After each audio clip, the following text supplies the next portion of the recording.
Hello, welcome to Eye on Africa here on France 24. I'm Yunke Etade.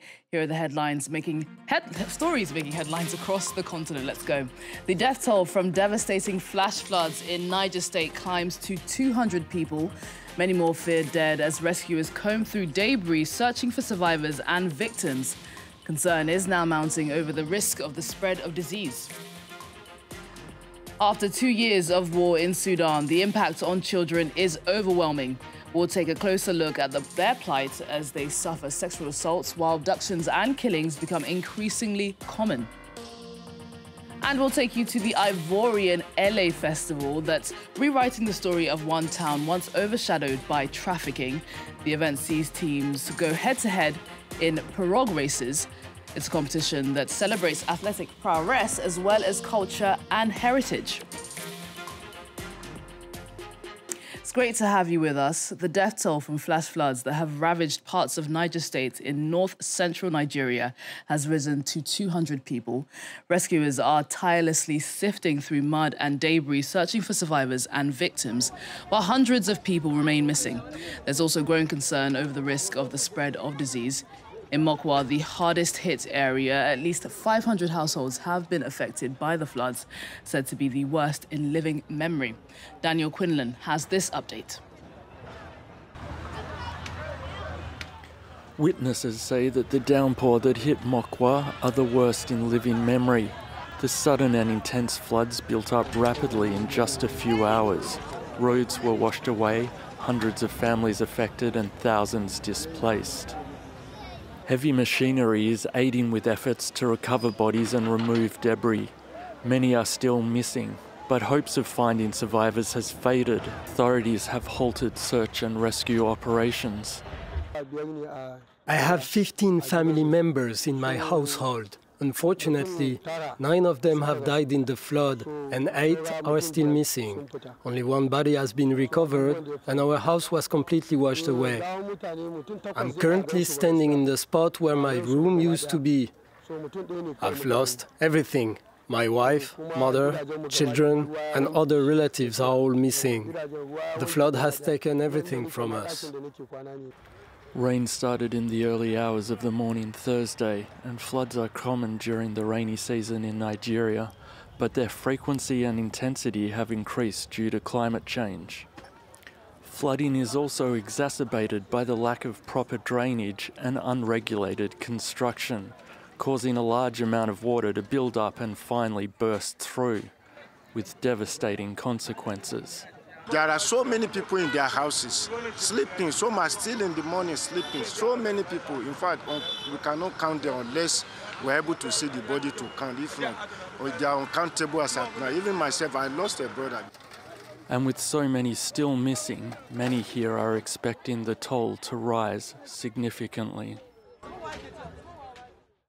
Staying in Nigeria, the country's Air Force says it's launched a strike that killed over 20 militia members in Zamfara State over the weekend.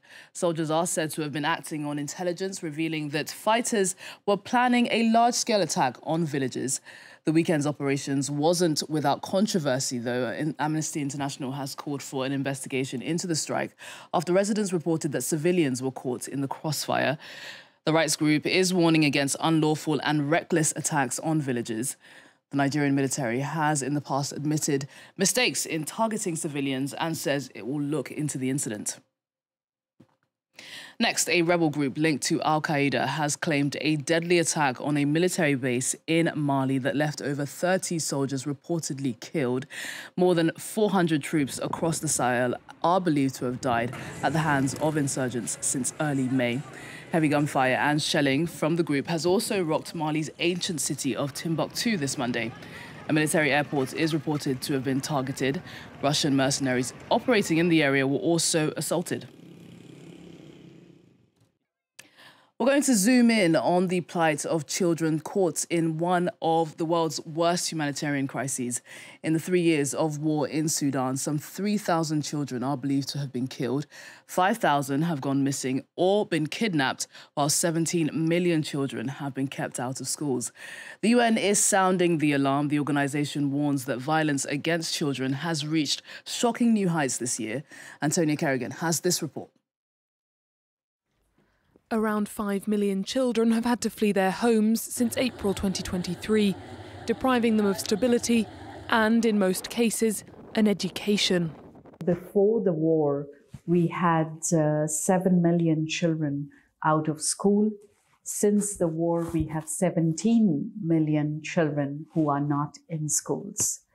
This out of 19 million school-aged children, 4 million of whom are now suffering from acute malnutrition, a condition that can require months of hospitalization. Sometimes we have 5 patients per bed, no capacity. Before there was only 1 room for malnutrition, that's all. Now we have a whole department.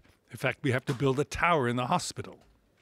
Meanwhile, a cholera outbreak has surged on the capital, Khartoum, killing hundreds in the space of a month.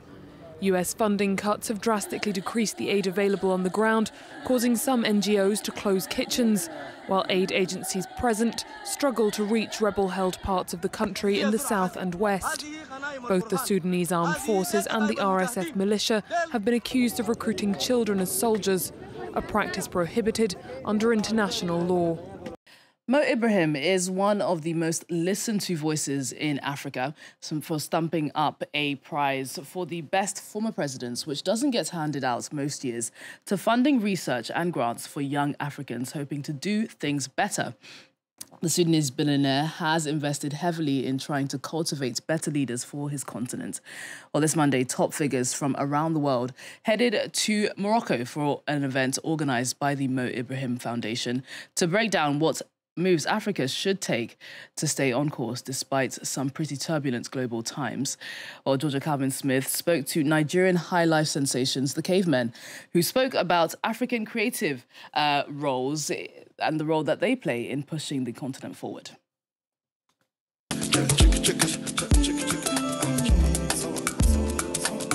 We call our music high life fusions, and the reason why we say fusion is because we have spent a lot of years and our experiences. We've played so many types of music with so many different artists, being backup band even before we became leaders on our own, right?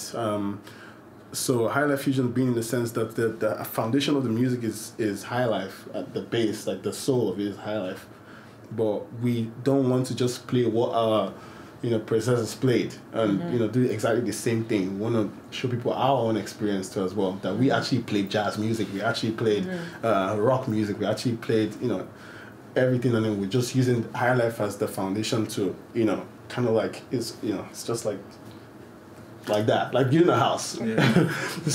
so that's what it is. Let me add to that. I would say there's high life and the fusion is us. Oh, that's super interesting. Yeah. And do you think that there is enough attention paid to the nuance and differences between different genres of African music as we see international appreciation of African music grow? I mean, I feel that it has always been a thing where Africa has always been the different types of music in Africa has always been big. Right. Well, big is relative. Like big in the surface, there's always been. You go for festivals and you hear African bands and you see the crowds that they pack. In the commercialized sense, the Afrobeats is now being the forefront of everything. It is just the beginning because it's gonna now. People are gonna come to Africa and say, "Oh, there are many types of just high life here. There is, amapiano. There is." All these styles of music, and it's eventually it's going to spread across the world even more. I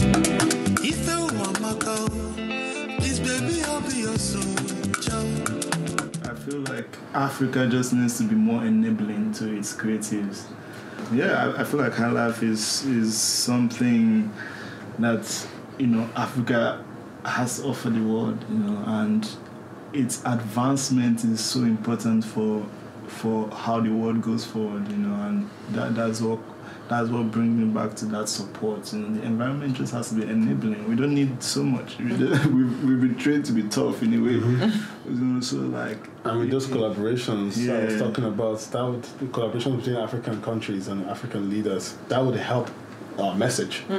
So it still comes from the above.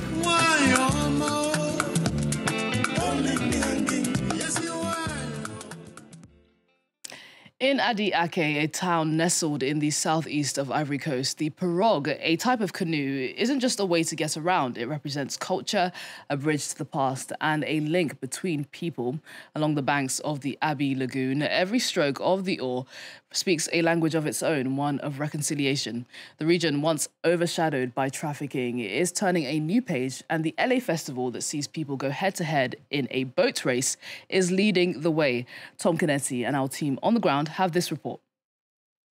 The festivities were in full swing in Adi Ake. Singing, dancing, brass bands, an entire region coming together. The LA Festival is the event of the year. In the Ajake region, everything revolves around the lagoon. The main activity is fishing. The pirogue is a symbol of the Agni people. Ele means pirogue in Agni language. It's a strong symbol that brings together all the communities that share this identity. Every gesture and every stroke of the paddle carries a heritage. The oar is a thread linking generations, a thread that unites in effort and pride. Marcel is 24 years old. He rows for his village, not for the medals, but for the memory of his ancestors. Our parents were boat people.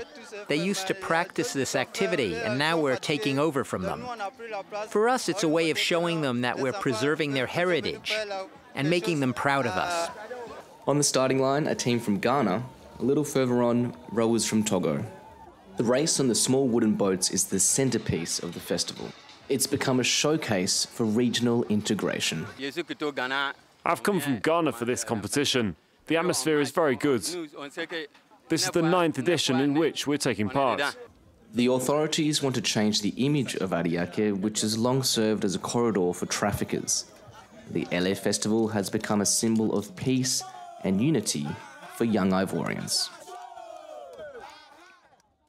Well, that's it from all of us on the Eye on Africa team, but do stay tuned to France 24.